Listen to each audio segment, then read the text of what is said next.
It's back this season on CNT. America's Next Top Hooker returns. Remember the drama. Oh, God! Yo, bitch, you better make me my money. Remember the joy. I won the street walking section. Can reality TV ever get any better? One of you hookers is gonna be a winner. America's Next Top Hooker. It's time to put women back where they belong. This is CNT.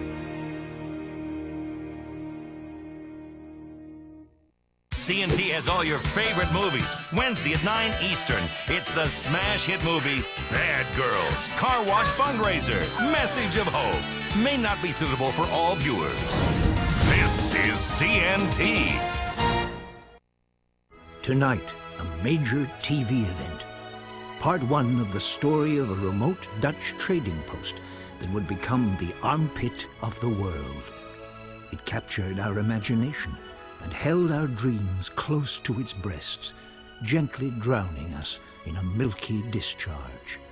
It is the site of some of mankind's most grandiose achievements, and also our society's most squalid and depraved debaucheries. A history of liberty.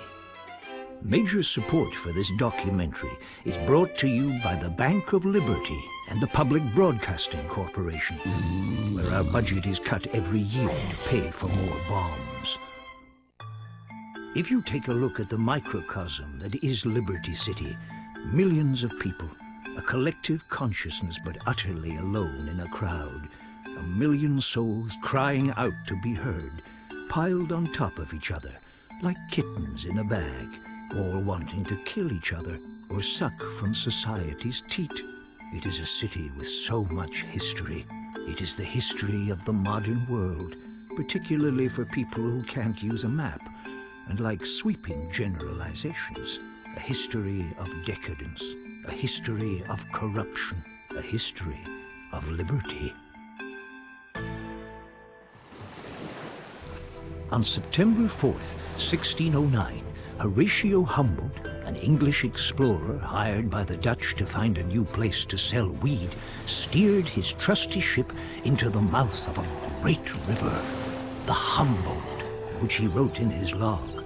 "It is a strange and fortuitous coincidence that lush future site of commerce coincidentally shares the same name as me, for the locals call it the Humboldt. Honestly." That being said, looking through contemporary journals, even then the Humboldt River was a polluted mess. The Chickasaw Indians would shit and piss right in the river. It wasn't safe to swim in.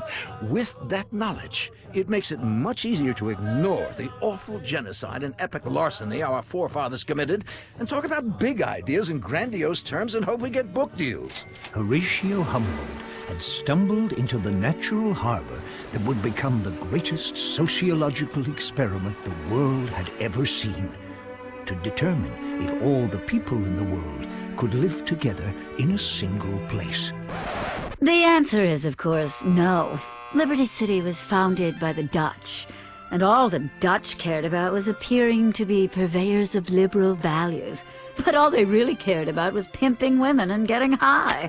They were, in effect, well, I guess the first rappers.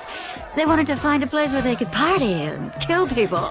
Knowing this, it does make the act of highway robbery that our forefathers committed with regards to the Dutch a lot easier to forget, and we simply mask it in patriotic foundation myths.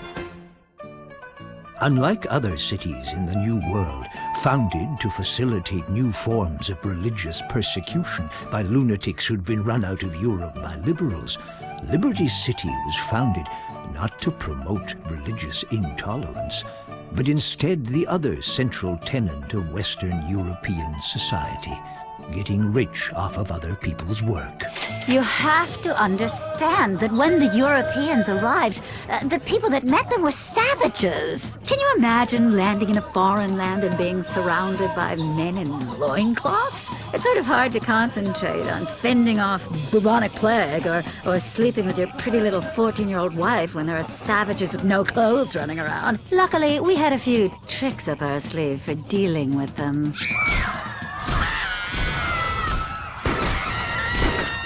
When Liberty City was founded at the beginning of the modern age, it quickly expanded its ego and learned to hate everyone else. Cities that were 3,000 years old couldn't hold a candle to the undisputed, self-appointed capital of the world. Oh, the maps were really, really shitty back then. I mean, I don't know if it was the drink or the scurvy or the raging syphilis passed about by the town bike, but look at this map! It's like a Spaniard with polio painted it. It's one of the reasons people took so long to get anywhere. I mean, the shitty maps. The other reason was the savages.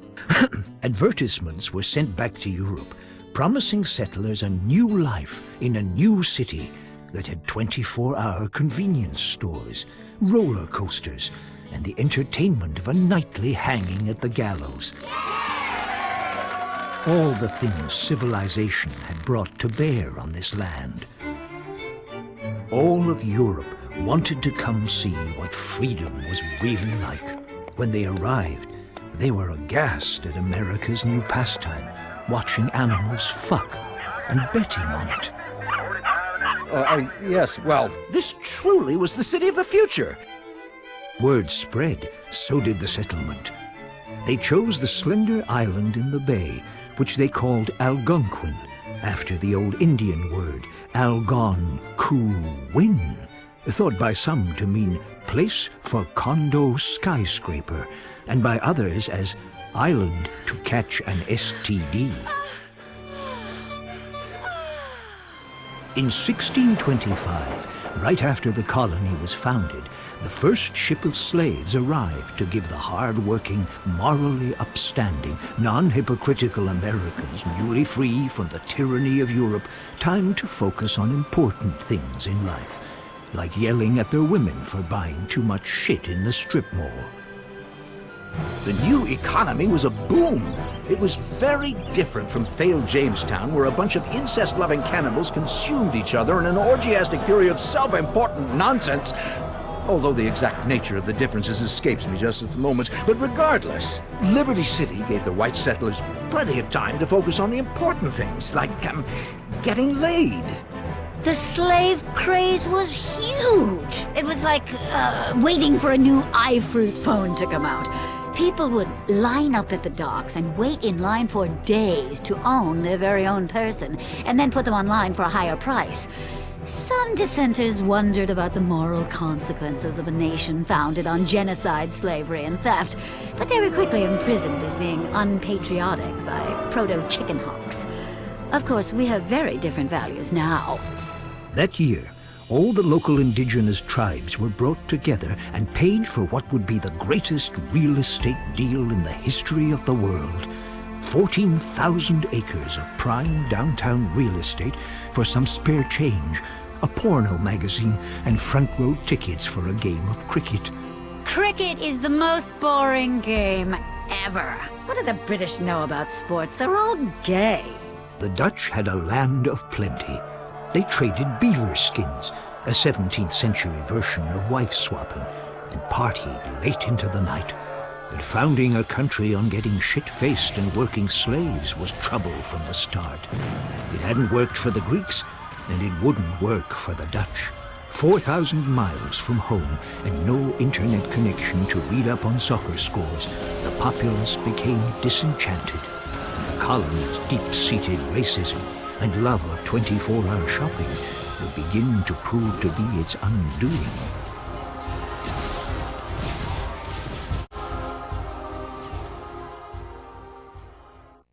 What happens when you take a whole chicken, pack it full of mashed potatoes, top it full of gravy, insert some corn, then deep fry it?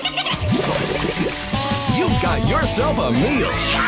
The all-new stuffed pollo toto frito, now at Cluckin Bell. The meal in one just got massive. Cluckin Bell.